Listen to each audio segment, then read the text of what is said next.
सिंह। कर्नाटक के बाद अब राजस्थान में भी बीजेपी की मुश्किलें बढ़ सकती हैं। विधानसभा चुनाव से पहले वसुंधरा राजे गुटबाजी से बचने के लिए अलग पार्टी बनाने का ऐलान कर सकती हैं, क्योंकि वसुंधरा राजे को इस बात का डर है कि पिछले चुनाव की तरह इस बार भी भीतरघात हुआ तो चुनावी नैया पार लगाना मुश्किल हो जाएगा। बीजेपी में बगावत, कर्नाटक के बाद राजस्थान, येदियुरप्पा के बाद वसुंधरा, पार्टी के खिलाफ मोर्चा, पार्टी में बगावत की बू, बना सकती हैं अलग पार्टी।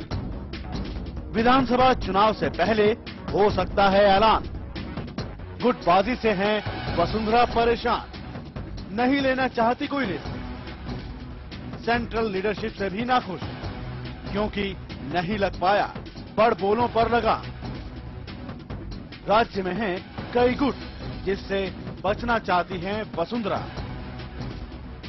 सूत्रों की माने तो कर्नाटक में येदियुरप्पा के बाद अब राजस्थान में भी बीजेपी की मुश्किलें बढ़ने वाली हैं, क्योंकि राजस्थान में पार्टी में कई धड़े हैं जो अलग अलग हिसाब से पार्टी चलाना चाहते हैं।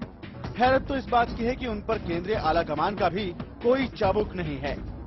शायद यही वजह है कि राज्य की कद्दावर बीजेपी नेता वसुंधरा राजे सिंधिया इस बार कोई रिस्क नहीं लेना चाहती और विधानसभा चुनाव से पहले अलग पार्टी बनाकर चुनाव लड़ सकती हैं।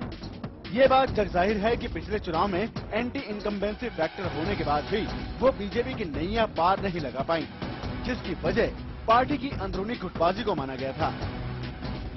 देवी सिंह भाटी का अलग है गुट, नहीं मानते हैं वो पार्टी का आदेश। कोलायत में निकाल रहे हैं यात्रा, पार्टी की नहीं थी सहमति। गुलाबचंद कटारिया का भी अलग गुट, उदयपुर इलाके में करते हैं मनमानी, निकालना चाहते थे अलग यात्रा। दरअसल वसुंधरा की आंतरिक इच्छा यह है कि आने वाले विधानसभा चुनाव में सब कुछ उनके हिसाब से हो, और ये तभी संभव हो पाएगा जब सेंट्रल लीडरशिप से खुली छूट मिल पाए, जो कि फिलहाल नामुमकिन लग रहा है। ऐसे में वसुंधरा राजे के लिए कटारिया और देवी सिंह भाटी के साथ रहकर पार्टी को शायद जीत दिलाना आसान नहीं। इस बात से पार्टी के मौजूदा विधायक भी सहमत हैं। यही वजह है कि 79 में 70 विधायक वसुंधरा के नेतृत्व में चुनाव लड़ना चाहते हैं, और यही एक बड़ी वजह भी है कि वसुंधरा राजे अलग पार्टी बनाने का मन भी बना रही हैं।